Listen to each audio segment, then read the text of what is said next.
अंदर से पत्थरों की बारिश होने लगी। जो मेवाड़ गुलाब के फूलों की वर्षा के लिए मशहूर है, वहां पर त्रिपोलिया गेट जो राजमहल के बाहर है, वहां जाने पर दृश्य पता चला। उस द्वार के किवाड़ अंदर से बंद करके सबातें लगा दी गई। सैकड़ों की तादाद में अवांछित लोगों को इकट्ठा करके वहां पर पत्थर इकट्ठे किए गए, कांच की बोतलें इकट्ठी की गई। आज से 500 वर्ष पहले जब मेवाड़ का राज्य चिन्ह स्थापित किया गया था, तो तात्कालिक महाराणा ने एक तरफ भील योद्धा को खड़ा किया, एक तरफ क्षत्रिय योद्धा को खड़ा किया, और नीचे लिखा था, जो दृढ़ राखे धर्म को ताही राखे करतार। है कि मुझे लगता है कि जो दूसरा पक्ष है, मैं उनको निजी तौर पे जानता नहीं, इसलिए मैं कहना चाहता हूँ जिन शब्दों का अगर इन्होंने इस्तेमाल किया है, ये शब्द मेवाड़ की संस्कृति की डिक्शनरी में नहीं है। ये भाषा शिष्टता की श्रेणी में नहीं आती है।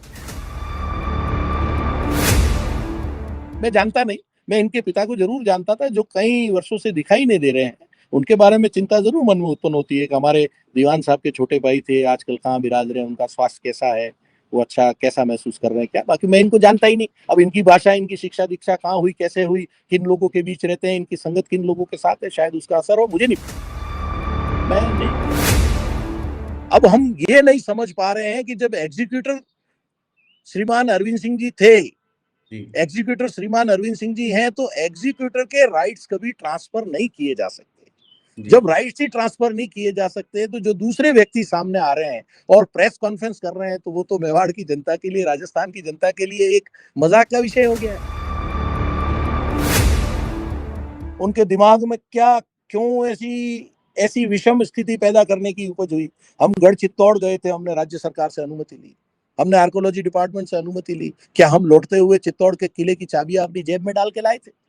हम एकलिंग जी के दर्शन करने गए दीवान जी, क्या हम एकलिंगनाथ की व्यवस्था को अपने हाथ में ले लिए? क्या हमने वहां की चाबियां उठा ली? हम हाथीपोल के दर्शन करने गए थे देवरे पे, क्या हमने हाथीपोल हमारे नाम रजिस्टर्ड करा लिया? अगर धूणी के दर्शन सामान्य परिस्थितियों में जैसा एक चला आ रहा था परिपाटी, उस तरह से हो जाते, 20 मिनट में दर्शन करके हमारे दीवान जी वहां से बाहर निकल जाते। उन्होंने अपना मजाक बनाया, समाज का मजाक बनाने का प्रयास किया। नमस्कार, मैं हूं प्रदीप, आप थिंक 360 देख रहे हैं। मेवाड़ में 3 दिन बाद धूणी दर्शन होने के बाद में मामले का पटाक्षेप हुआ है। विश्वराज सिंह मेवाड़ पूर्व महाराणा के तौर पे, एकलिंग दीवान के तौर पे उनका पगड़ी दस्तूर तिलक समारोह आयोजित किया गया, और इस राज तिलक के बाद में जो विवाद उपजा वो कहीं ठीक नहीं कहा जा सकता। तमाम बिंदुओं को देखा जा रहा है, अलग अलग चीजें आ रही हैं। इस विषय पे हमारे साथ गंभीरता से बात करने के लिए, जो इस बिंदु को नजदीक से जानते हैं, देखते हैं, समझते हैं, क्षत्रिय महासभा मेवाड़ के अध्यक्ष हैं अशोक सिंह जी मेतवाला। सर, बहुत स्वागत आपका। क्या राय रखते हैं आप ये जो हुआ इसको लेके मोटे तौर पे?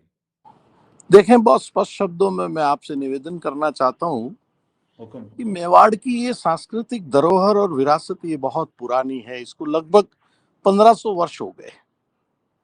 आज से ठीक लगभग 1500 वर्ष पूर्व हरित ऋषि ने आशीर्वाद दिया, बापा रावल ने चित्रकूट चित्तौड़गढ़ के दुर्ग को फतेह किया, और इस सनातन संस्कृति को पोषित करने वाली एकलिंगनाथ को गादीपति मानकर, एकलिंगनाथ को मेवाड़ का राजा मान करके स्वयं उसके दीवान बनकर इन्होंने राजदंड की जगह धर्मदंड धारण करके पिछले 1500 वर्ष से अनवरत रूप से मेवाड़ का जो एकलिंगनाथ का दीवान बनता है, वो सनातन संस्कृति, धर्म और राष्ट्र की सेवा में लगा हुआ है।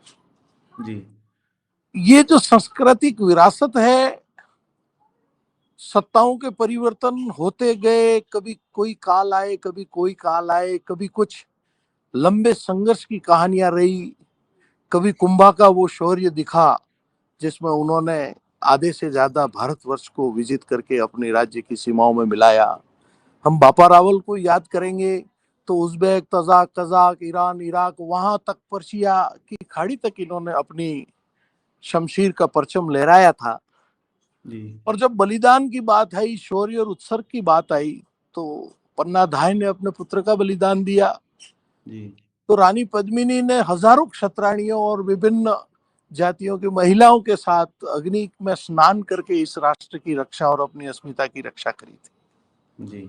जब महाराणा प्रताप के भाली की बात आती है, चेटक की टापों की बात आती है, कल्ला राठौड़ के प्राणोत्सव की बात आती है, जयमल पत्ता घोरा बादल, मेवाड़ के कण कण में योद्धा पैदा हुआ है जी और जब मेवाड़ को जरूरत पड़ी, महाराणा राज सिंह ने आह्वान किया कि जी जब औरंगजेब कुत्सित इरादे लेकर के मेवाड़ की तरफ बढ़ा था, धर्म को विखंडित करने और क्षति पहुंचाने के लिए, तो वो वीर दुर्गादास अपने भाले की नोक पर जलती ही चिताओं में अपनी बाटी को सेकते हुए मेवाड़ में आकर के उन्होंने अपने शमशीर का परचम लहराया था।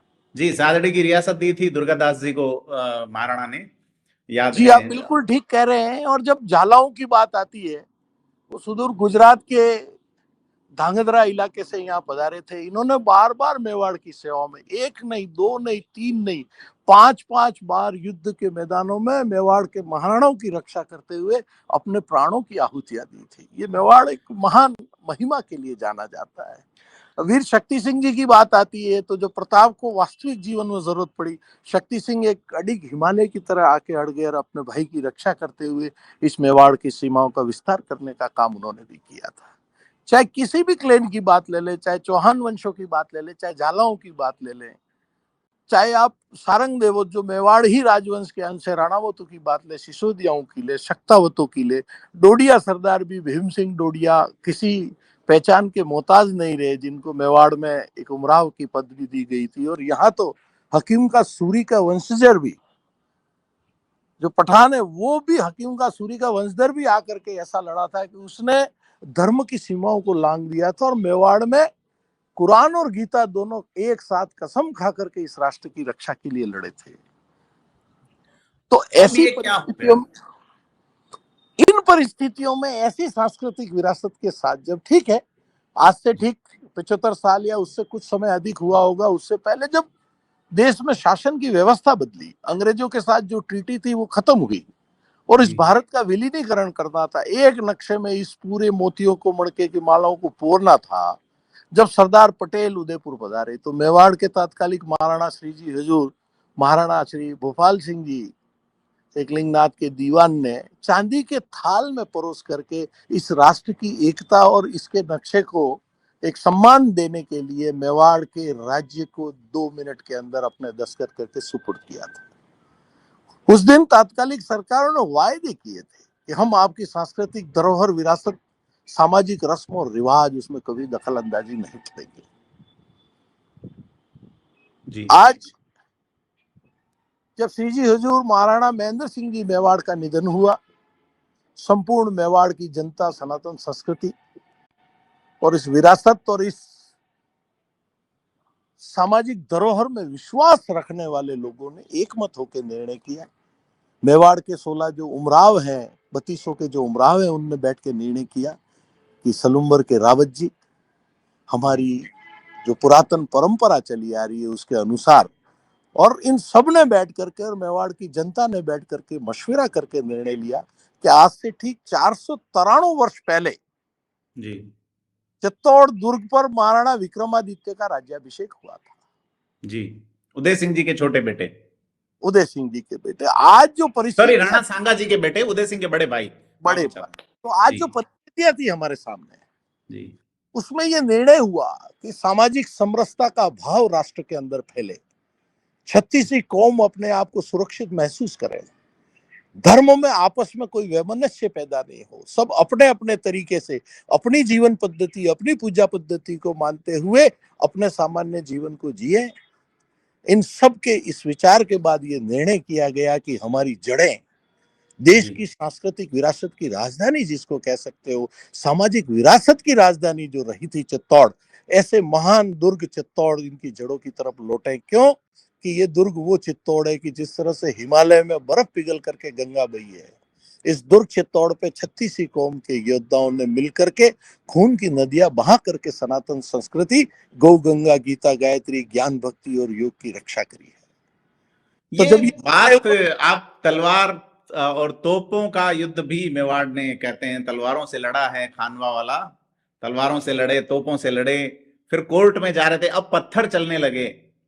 आपको लगता नहीं कि घटना विचलित करने वाली? मैं लौटूंगा इस तरफ। मैं बताना चाहता हूँ जी कि जब पूरे मेवाड़ ने तय किया तो देश के कोने कोने से सभी जाति, वर्ग, धर्म, संप्रदाय जी और ऐसे कई महान संत साधुओं की उपस्थिति में 25 तारीख को एक बहुत बड़ा धार्मिक, सामाजिक, सांस्कृतिक, वैदिक जो आयोजन हुआ, जो मेवाड़ के एकलिंगनाथ के दीवान के गादी पर श्री जी हजूर महाराणा साहब विश्वराज सिंह जी मेवाड़ का अभिषेक हुआ।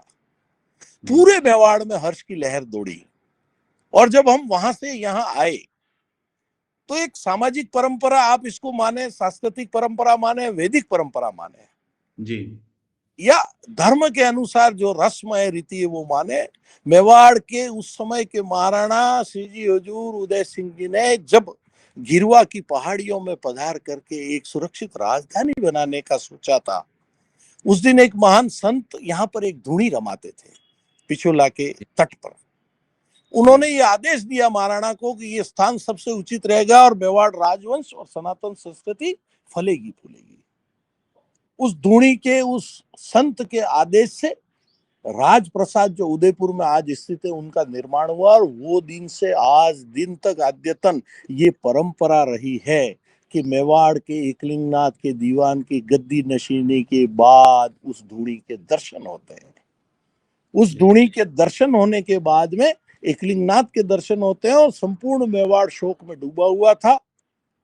आदरणीय दीवान जी ने भी शोक की पाग धारण कर रखी थी, सफेद कलर की। एकलिंगनाथ रंग बख्शाते हैं, एकलिंगनाथ महाराणा का रंग पलटा कराते हैं। उस रंग के दस्तूर के बाद महाराणा राजमहल में पधार करके और बाकी सभी उमराव और जो बदर हुए हैं, सरदार राव, उमराव, 16 और जो भी लोग हैं, उनको रंग बख्शाते हैं। और रंग बख्शाने के बाद कलर टर्बन या पाग आप धारण करते हो, और उस धूणी के दर्शन करके उस महान और पवित्र आत्मा को, उसको प्रणाम करके और वो दर्शन और उस रस्म को पूरा किया जाता है। जब काफिले के रूप में मेवाड़ के विभिन्न इलाकों के लोग दर्जनों, कई सैकड़ों गाड़ियों के साथ उदयपुर पहुंचे, प्रशासन ने एक बात कही कि व्यवस्था का प्रश्न है, आप इतने सारे लोग जाएंगे तो हो सकता है कानून व्यवस्था में कोई बाधा आएगी। तो उन्होंने उस कॉन्वे को छोटा करने का आग्रह किया, तो हमने उस कॉन्वे को 5 गाड़ी तक सीमित करके हमने भेज दिया।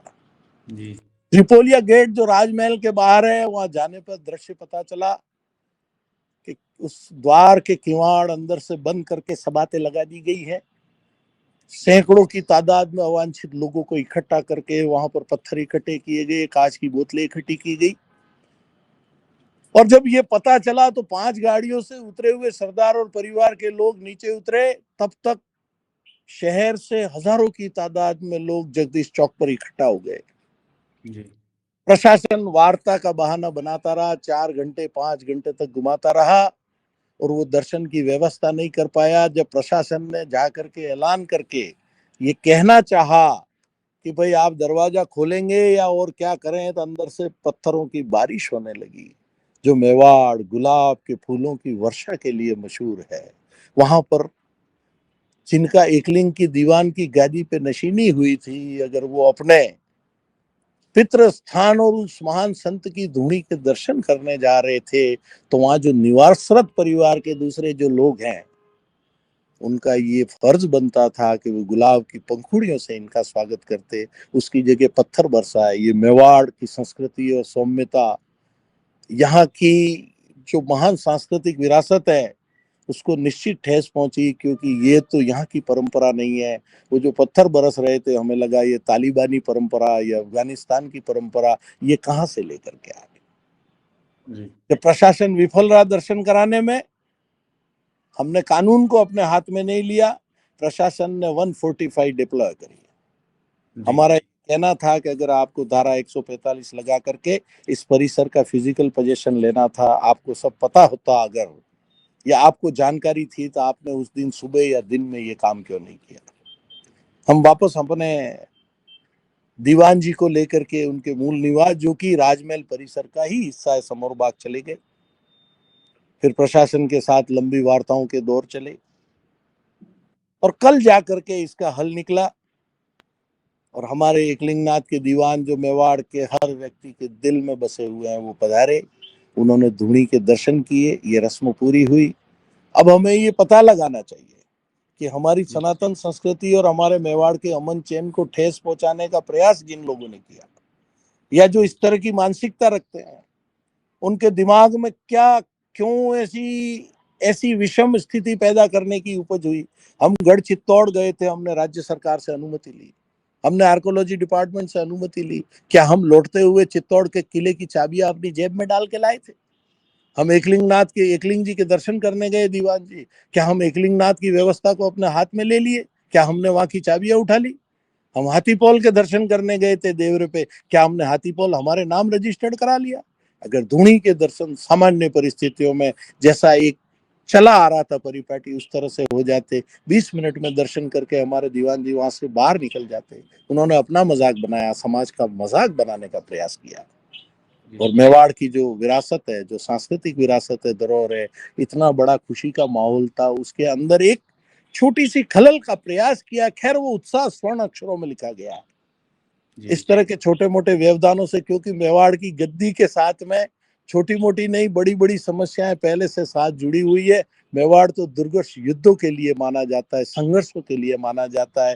विविध परिस्थितियों में भी जो विदेशों से आए थे आक्रांता, उनसे 1000 साल तक लड़ा है। और अगर बाहर की मुगलिया, जिसको सल्तनत कहते हैं, मैं हमेशा लुटेरे कहता हूँ, उनकी ताबूत में आखिर खील ठोकने का जो काम किया था वो महाराणा राज सिंह जी, इनके हजारों मेवाड़ के योद्धाओं ने किया था, जिसमें योगदान निश्चित तौर पे राजपूताने के दूसरे भी रजवाड़ों का रहा था।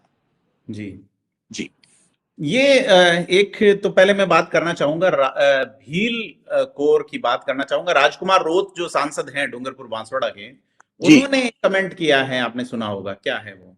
जी। वो ये कह रहे हैं कि प्रॉपर तरीके से बुलाया नहीं गया और तमाम चीजें, भील हमने पड़ा सुना है। है, मैं जी आपको निश्चित तौर पे बताना चाहता हूँ, उनको चित्तौड़ आना चाहिए था। ये जी खुला निमंत्रण था, और जी सैकड़ों नहीं, सैकड़ों से ज्यादा की तादाद में भील परिवारों के, योद्धाओं के परिवार के लोग उस परिसर में, चित्तौड़ किले के प्रांगण में, उस गद्दी नशीनी के, उस दीवान जी की राज्याभिषेक के उस समारोह में शामिल थे। जी उन्होंने वहां एकलिंगनाथ का प्रसाद भी ग्रहण किया और वो समारोह का हिस्सा बने। जी और जब श्री जी हुजूर महाराणा साहब एकलिंग दीवान का स्वर्गवास महाराणा महेंद्र सिंह जी का हुआ, उन 12 दिनों के काल में सैकड़ों की तादाद में भील समुदाय के व्यक्ति, गमेती, इनके रावत गड्ढे जो कि माने जाते हैं इनके समाज के लीडर, वो सब आए पधारे। जो वर्तमान राजनीति में भी समाज के भील जनजाति के, गमेती जनजाति के जो व्यक्ति हैं, चाहे वो मंत्री हों, विधायक हों, पार्लियामेंट मेंबर हों, वो सभी वहां पर आए, शोक व्यक्त करने के लिए आए। राजमहल को उन्होंने विजिट किया, पूर्व महाराणा के प्रति उन्होंने संवेदना व्यक्त करी। तो ये मैं समझता हूँ ये द्वेष से भरा हुआ आरोप है, क्योंकि मेवाड़ ने जो सम्मान भील जनजाति को दिया है, आज से 500 वर्ष पहले जब मेवाड़ का राज्य चिन्ह स्थापित किया गया था, तो जी तात्कालिक महाराणा ने एक तरफ भील योद्धा को खड़ा किया, एक तरफ क्षत्रिय योद्धा को खड़ा किया, और नीचे लिखा था, जो दृढ़ राखे धर्म को ताही राखे करतार। जब मेवाड़ के राज चिन्ह के अंदर आधा स्थान भील योद्धाओं के लिए सुरक्षित कर लिया, ऐसे महाराणा के परिवार पर इस तरह की बात करना मुझे लगता है ठीक नहीं है, न्याय संगत नहीं है। ठीक है। लक्ष्यराज सिंह मेवाड़ जो दूसरा पक्ष है, उनकी कल प्रेस कॉन्फ्रेंस में सुन रहा था, उन्होंने जब बात कही है, वो ये कह रहे हैं मैं कॉन्स्टिट्यूशनल बात कह रहा हूं कि उनका निजी आवास है, और उसमें ट्रेस पासिंग वाला, जिस तरह से वो एक क्रिमिनल आरोप वाली बात कह रहे हैं, उसको लेके क्या सोचते हैं आप? मैं स्पष्ट करना चाहता हूँ, समोर बाग का जो एड्रेस है वो है समोर बाग, सिटी पैलेस उदयपुर। शंभू जी निवास, शिव निवास, सिटी पैलेस जो म्यूजियम है वो, ये संपूर्ण परिसर राजमहल का, एक राजमहल का हिस्सा है। और जहां जी तक महाराणा महेंद्र सिंह जी जो अब नहीं विराज रहे हमारे बीच, गोलोकवासी हुए, वो इस परिवार के मुखिया थे और मुख्य कर्ता थे। जी और जो विल बनी थी उसके अंदर अरविंद सिंह जी जो उनके छोटे भाई थे, जी वो एग्जीक्यूटिव थे। जी और आज पिछले 4 वर्षों से उनको सामाजिक जीवन में या सार्वजनिक जगह पर देखा नहीं गया है। जी अब हम ये नहीं समझ पा रहे हैं कि जब एग्जीक्यूटर श्रीमान अरविंद सिंह जी थे, जी एग्जीक्यूटर श्रीमान अरविंद सिंह जी हैं, तो एग्जीक्यूटर के राइट्स कभी ट्रांसफर नहीं किए जा सकते। जी जब राइट्स ही ट्रांसफर नहीं किए जा सकते, तो जो दूसरे व्यक्ति सामने आ रहे हैं और प्रेस कॉन्फ्रेंस कर रहे हैं, तो वो तो मेवाड़ की जनता के लिए, राजस्थान की जनता के लिए एक मजाक का विषय हो गया है। कि जो व्यक्ति अधिकृत नहीं है वो कैसे कॉन्फ्रेंस करके किस तरह की बातें कर सकता है, और वो झूठ का पुलिंदा है जो बातें कर रहे हैं। उसका रीजन मैं निवेदन करना चाहता हूँ कि महल के एक परिसर समोर बाग में हमारे एकलिंगनाथ के दीवान विराजते हैं, और महल के एक दूसरे परिसर में इनके काका श्रीमान अरविंद सिंह जी का निवास है, और एक परिसर में म्यूजियम चलता है, कहीं होटल चलता है। तो क्या ये जो धर्म की धूणी है, ये जो धूणी है वो तो जनाना महल के प्रांगण के अंदर है, जो कि टिकट दे करके म्यूजियम में दिन के हजारों लोग आकर के देश विदेश के जाति धर्म वर्ग संप्रदाय किसी बंधन के बिना जूते पहने हुए देखते हैं, दर्शन करते हैं। तो परिवार के मुखिया के बेटे, परिवार के मुखिया के निधन के बाद सामाजिक रस्म, धार्मिक रस्म को पूर्ण करने के लिए उस धूनी के दर्शन करने के लिए पधार रहे थे। तो आपकी निजता कहां से भंग हो रही थी और कैसे भंग हो रही थी? नहीं, ये ट्रस्ट वाला जो बता रहे हैं बिंदु, क्या लक्ष्यराज सिंह ट्रस्ट में नहीं है? मैं इस पे जाना नहीं चाहता, मैं व्यक्ति से न उन्हें जानता हूं, न मैं कभी उनसे मिला हूं। तो मैं कंसर्न रखता हूं कि हमारे पूर्व जो महाराणा साहब अब नहीं विराज रहे, उनके एक छोटे भाई थे जी, और वो जो भाई थे वो श्री जी अरविंद सिंह जी हैं। हमने उनको देखा नहीं है अभी 4 साल से। क्या ये अभी ये कॉन्फ्रेंस हो रही है, क्या ये नोटिस जारी हुए, अखबारों में इश्तिहार जारी हुए जो अनाधिकृत थे, क्या उनके दस्तखत से हुए? क्या उनके नॉलेज में डाला गया था? क्या वकीलों ने उनकी राय ली थी, या कोई अनाधिकृत व्यक्ति इस तरह के मैनेजमेंट कर रहा था? तो जब संपूर्ण संपत्ति एक एचयूएफ की प्रॉपर्टी है जो कि इनकम टैक्स के कागजों में भी हर साल प्रोड्यूस हो रही है, एग्जैक्ट, हिंदू अविभाजित कुटुंब, अनडिवाइडेड फैमिली, और हिंदू अनडिवाइडेड फैमिली का रूल है, बड़ा पुत्र होता है वो करता होता है। और श्रीमान अरविंद सिंह जी ने कोर्ट के अंदर इस बात को माना है कि मेरे बड़े भाई महेंद्र सिंह जी परिवार के करता है जी, और वो कस्टोडियन है, मैं एग्जीक्यूटर हूं। तो एग्जीक्यूशन के राइट जब किसी को ट्रांसफर नहीं किए जा सकते तो सब ये बातें कैसे आती है जी। और जब दर्शन, कल जैसे दर्शन करने पधारे महाराणा साहब, अपने निजी वाहन से पधारे, वहां दर्शन करने के बाद 20 मिनट में निकल गए, तो क्या वो राजमहल परिसर का जो धूणी है या वो धार्मिक स्थान है, क्या उसका स्टेटस चेंज हो गया? क्या उसकी चाबियां उन्होंने अपने हाथ में ले ली? क्या वहां से उस राष्ट्र संत की मूर्ति उठा के ले आए? तो क्या कहना चाहते हैं?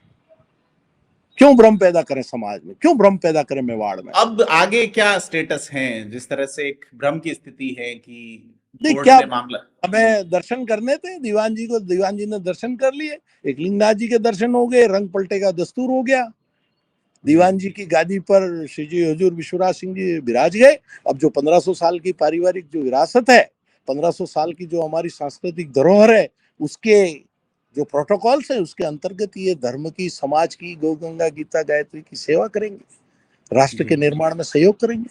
इसके अलावा जो इनके पास इतर, इस पद के इतर जो वर्तमान में जो राजनीतिक संवैधानिक जिम्मेदारी है उसका भी निर्वहन वो अच्छे तरीके से कर रहे हैं। तो कहाँ समस्या आ रही है जी? इन्होंने कब कानून हाथ में लिया? इन्होंने तो अपने घर में जाने से किसी ने, अनाधिकृत व्यक्ति ने रोका तो इन्होंने कहा ठीक है, धैर्य रख लीजिए, कानून अपना काम करेगा। मुझे बताएं, देश के विधान में, देश के संविधान की किस कानून की कौन सी धारा में लिखा हुआ है कि परिवार के मुखिया के निधन के बाद उसका बेटा अपनी धार्मिक रस्म को पूरा करने के लिए उस परिसर में जाकर के वहां धूप दे, वहां पर प्रणाम करे, दीपक जलावे? कौन सा कानून भंग होता है?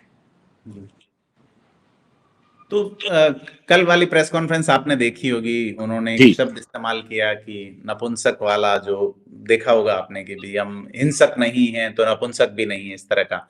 तो लगता नहीं कि चीजें अभी तक ऐसे शांत वाले माहौल में नहीं है? हालांकि विश्वराज सिंह को भी हमने सुना जो ये कह रहे हैं कि वो किसी तरह का विवाद नहीं चाहते थे।